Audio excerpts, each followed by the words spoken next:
you very much. Thank you. First of all, my apologies for interrupting you, but I hope you'll see why in a second. We have been incredibly honoured at Civil Service Live 2009 to have a very special visitor with us for the last hour and a half, where we've been looking at volunteering between the civil service, the wider public sector, the private sectors and the voluntary sector. Our visitor has seen many of these exhibits and he'd like to say a few words to you. So, ladies and gentlemen, could you please be upstanding for His Royal Highness the Prince of Wales?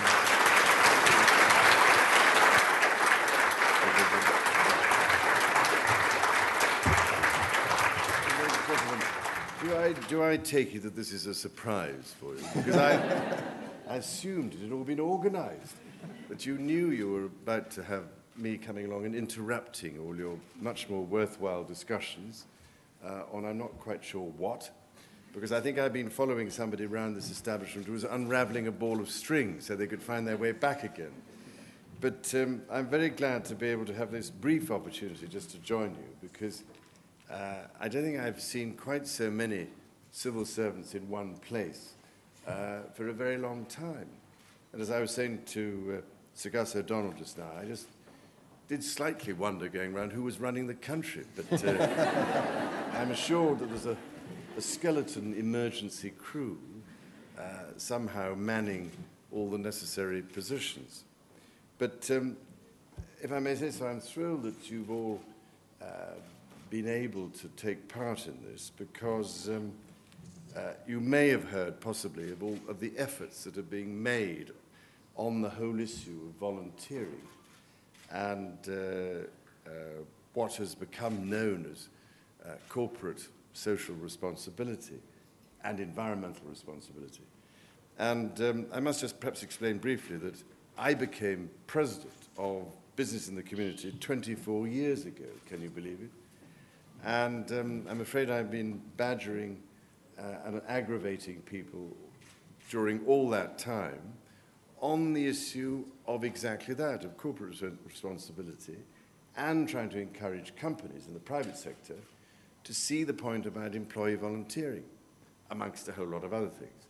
And it seemed, after a certain amount of time, that it would be worth trying to see if we could encourage the public sector as well to look more closely at the issue of volunteering. And you may also perhaps be aware of the extraordinary difference that can be made through partnerships established between the private, public, and voluntary sectors, NGO sector. And in fact, what I've been trying to do in the last 2 years to see if we could find a way of halting deforestation, tropical deforestation, as a much quicker, cheaper, and easier way of buying time in the battle against climate change, really revolves around creating another partnership of that kind. And it's only, I think, through these partnerships that we really can make progress on some of the big issues that confront us.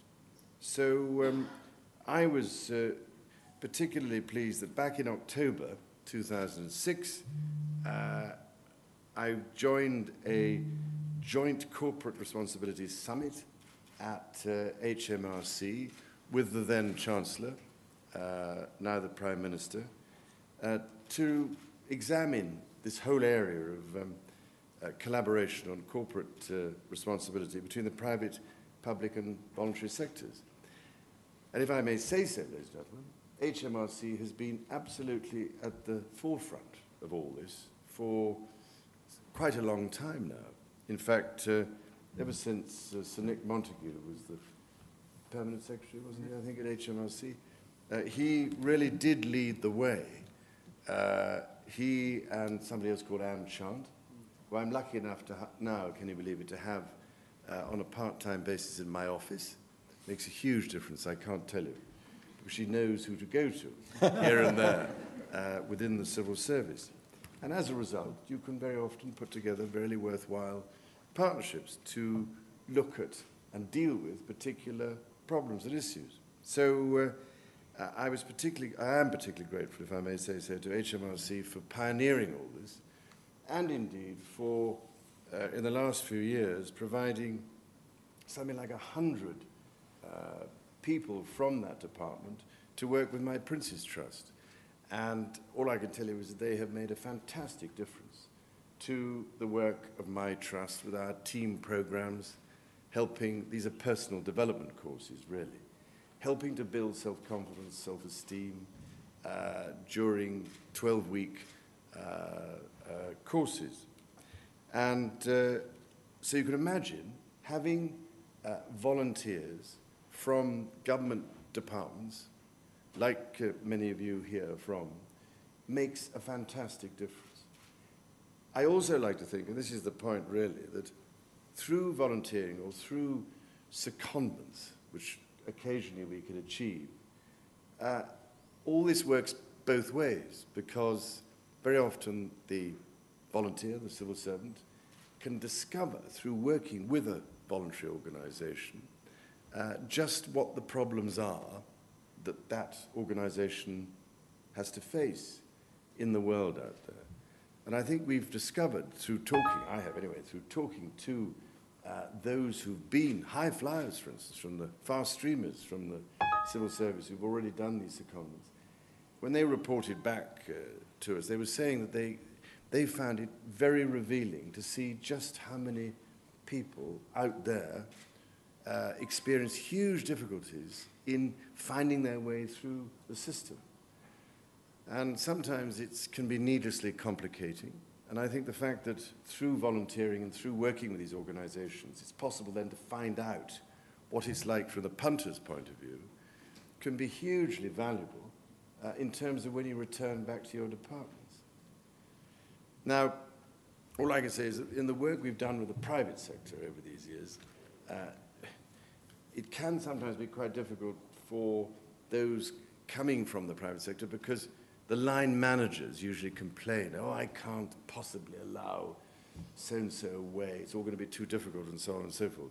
But funnily enough, once people have done this and have been out, and Sir Gus tells me that he goes around telling everybody that you have to get out of the civil service in order to get on in it. Once you've done that, the word starts to come back that it's quite rewarding, and you can really have an effect. So I'm thrilled to see the progress that is being made.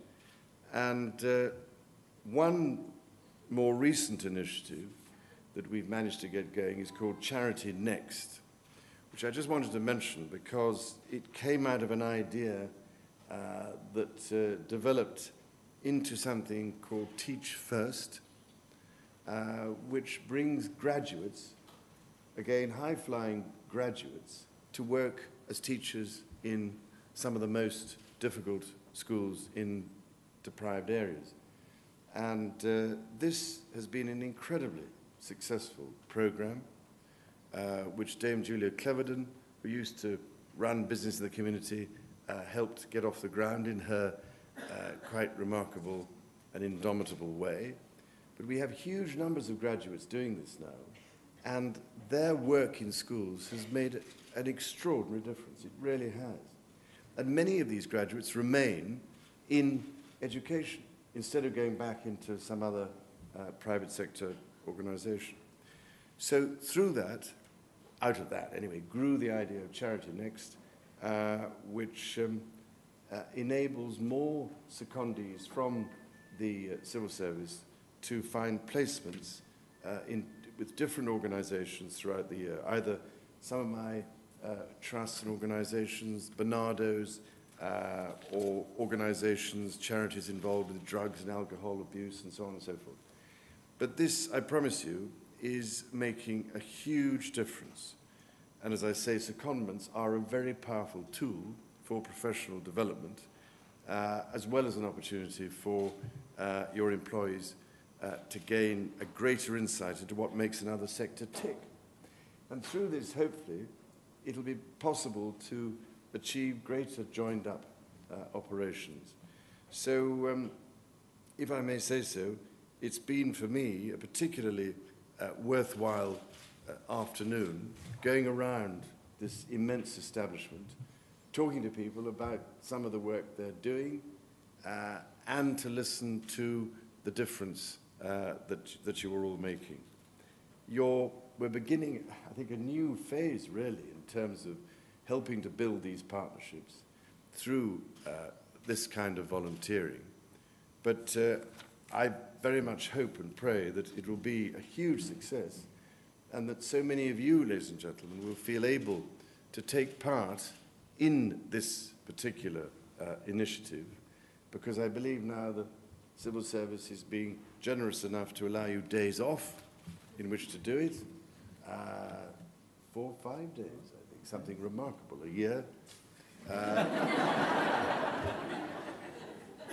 But many of you, most of you, will know charities, organizations you mind about, areas that you feel need help. Your skills, your management skills, your expertise can be of immeasurable help, I promise you, to all sorts of organizations, just helping to find their way through the red tape and how to build the partnerships that are needed across agencies and so on and so forth. So I do recommend it to you. And as I say, I'm enormously grateful to the civil service, and particularly to Sir Gus O'Donnell, who has been so enthusiastic about pushing this whole initiative, because it needs somebody at the top to drive this sort of thing through the entire system.